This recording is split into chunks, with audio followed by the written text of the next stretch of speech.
Sim, é uma curiosidade que eu gostaria de te perguntar. Qual é a tua expectativa com o Papa Leão XIV? Excelente pergunta, Ana. Esse é um tema bem legal, porque a gente está aqui especificamente na semana em que o novo Papa foi escolhido, né? E por que esse tema ele é tão importante e tão interessante? Claro, tem os motivos religiosos óbvios, né? Para os católicos ou para as pessoas assim que são, digamos, mais ligadas ao aspecto, chamemos assim de formal propriamente dito da religião, que seguem, né, os rituais. E às vezes não só isso, né? A própria spiritual guidance, né? Como se diz em inglês, o exemplo espiritual de muitos papas, como o Papa Francisco, que foi uma pessoa que foi exemplo para muita gente, inclusive não católica, né? Então, de fato, assim, discutir essa questão do Papa é uma questão importante. E muita gente tem me perguntado isso, porque Leão XIV, ele era uma pessoa pouco conhecida, não figurava, a princípio, entre os mais papáveis, né? Como se diz, e americano, né? E a questão de ser americano tem um grande problema, porque a igreja sempre evitou, por questões geopolíticas, colocar um representante de uma superpotência no trono de São Pedro, né? Porque claramente daria uma sensação assim de tipo, pô, tudo para eles, né? Uma coisa mais ou menos assim. Só que o Papa Leão XIV, eu não conhecia muito ele, mas eu me interessei um pouco por ele antes do conclave, isso que eu achei interessante. E descobri, por exemplo, que ele era um dos prediletos do Papa Francisco. Era um dos que o Papa Francisco, pelo que eu pude ler, né? Claro que essas informações são sempre, né, disse que me disse de quem disse, né? Mas que o Papa Francisco tinha já expressado que ele seria um dos que ele escolheria. Então, Leão XIV ele tem um pouco essa... Ele herda realmente esse instinto mais missionário, pé no chão do Francisco, né? Não é no bom sentido da palavra, um burocrata do Vaticano, né? É um burocrata no bom sentido, porque muitos desses burocratas são pessoas absolutamente geniais, maravilhosas, humaníssimas, mas normalmente tendem a se prender muito a mais aspectos formais, de doutrina, enquanto quem tem uma experiência missionária tem naturalmente uma questão muito de experiência com a vida dos mais necessitados. E ele tem, né, o Robert, né, como é o nome de batismo dele, ele viveu mais de 20 anos no Peru. Né? Ele é cidadão peruano, inclusive, ele se naturalizou peruano, ele tem as duas cidadanias. Ontem, inclusive, foi muito bonito, a presidente do Peru, eu assisti no YouTube, ela fez uma declaração de amor praticamente a ele. Ele é uma pessoa que tem, digamos assim, ele tem um quê de América Latina muito grande dentro dele, né?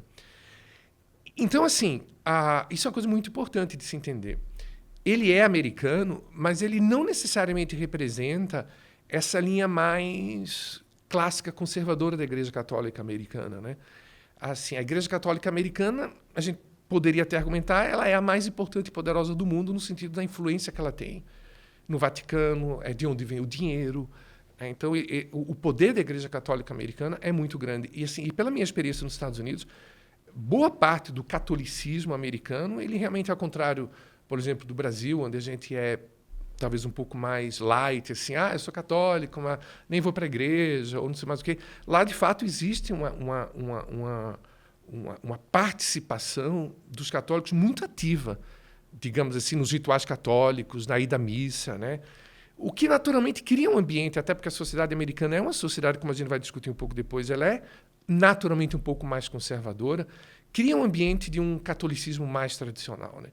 E com essa onda conservadora que a gente tem visto no mundo, que a gente vai discutir depois, crescendo muito nos últimos anos, isso naturalmente também se refletiu na Igreja Católica, né? O atual vice-presidente dos Estados Unidos, o J.D. Vance, ele é católico, ele se converteu há pouco tempo, e é um católico que segue mais a linha, digamos assim, doutrinária da igreja, e não tanto a linha, chamemos assim, de missionária. O Biden, por exemplo, também é católico, mas ele é de uma outra geração, é de uma geração que já pegou um catolicismo, aquela época meio que de João 23, dessa transição de um mundo muito formal para um mundo mais ligado, né, ao pobre, ao dia a dia, ao cotidiano. Eu não quero de forma alguma com isso dizer que o catolicismo conservador não é ligado ao pobre, não é isso. Mas ele tem uma preocupação maior com a questão doutrinária e, em certo sentido, até com a questão da busca individual pela fé, da busca individual pela transcendentalidade, pela tua relação com Deus.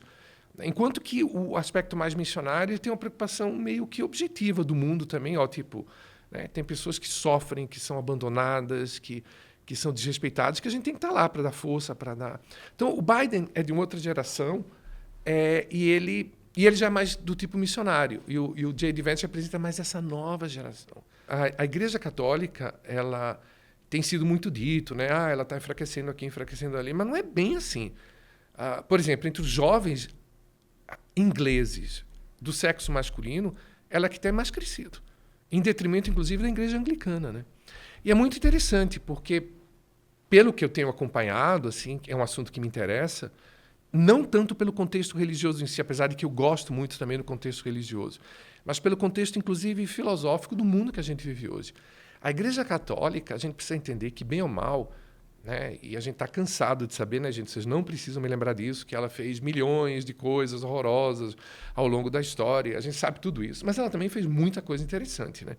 E uma dessas coisas interessantes é que são 2000 anos que, de um jeito ou de outro, ela dá um senso de guia, né? Um senso de... Guiagem é ótimo, né? Estou inventando palavras de português aqui. Ela dá um senso de direcionamento para as pessoas. Ela, nessa estrutura estabelecida, você tem algo que ultrapassa o tempo. E você sente nesse algo que ultrapassa o tempo, algo, digamos, que você pode se prender. Eu achei muito interessante a explicação desse analista que estava falando, acho que foi no Economist, né? Você sabe como eu adoro me referenciar a Economist, falando sobre esse crescimento no mundo tão cheio de novidades o tempo todo, de coisas que põem em xeque a nossa vida, globalização, inteligência artificial. A Igreja Católica representa algo que está aí há 2000 anos.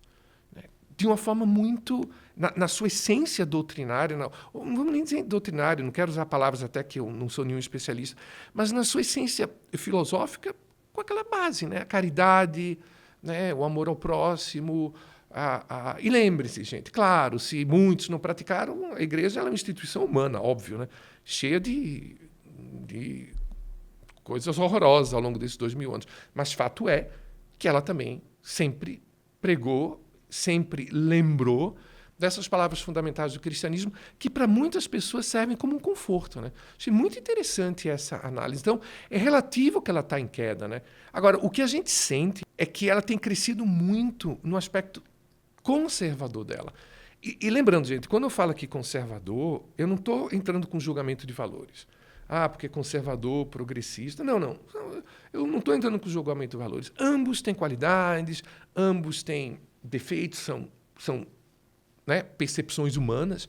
Né? Mas uma qualidade muito grande que a questão do catolicismo conservador tem é que ele dá uma segurança para as pessoas, como, digamos assim, um manual.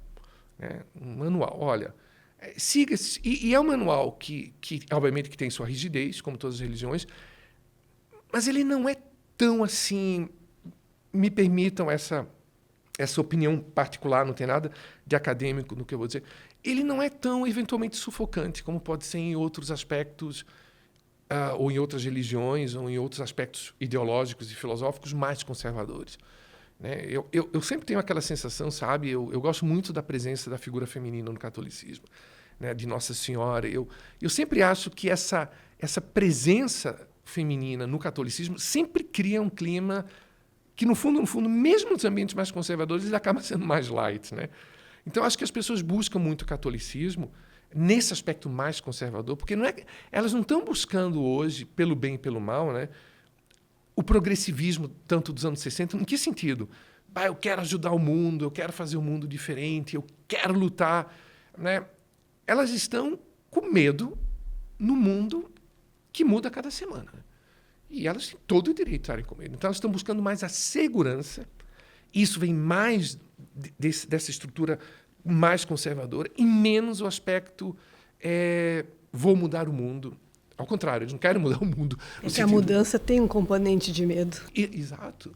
E da geração progressista dos anos 60 para cá, o mundo mudou muito. Né? Então, e muito rápido. Né? Então, é natural que as pessoas estejam com medo. Né? O que é que eu quis dizer com tudo isso? Ele não é o típico cardeal americano que a gente imaginaria mais ligado a esse aspecto mais doutrinário, conservador. Ele tem uma enorme experiência missionária na América Latina. Então, nesse sentido, ele é muito mais parecido com Francisco. E mais duas coisas que eu queria acrescentar é que, sendo moderado, ele vai ter a chance, não sei se ele vai exercer, mas ele vai ter a chance de exercer um papel muito em falta no mundo de hoje, né? Que são de pessoas que estão dispostas a ouvir os dois lados, né? E eu não digo só dentro do universo da Igreja Católica. Assim, repito, o Papa ele tem o potencial, um potencial que Francisco soube usar muito bem, de ser a grande autoridade moral do planeta, no sentido, aquilo que em inglês se diz soft power, né? Que é o poder suave. Que é o poder assim de você chegar para um Putin da vida, para um Trump e dizer, gente, ó, vamos com calma, as coisas não são assim. E essas pessoas, bem ou mal, ouvirem, né?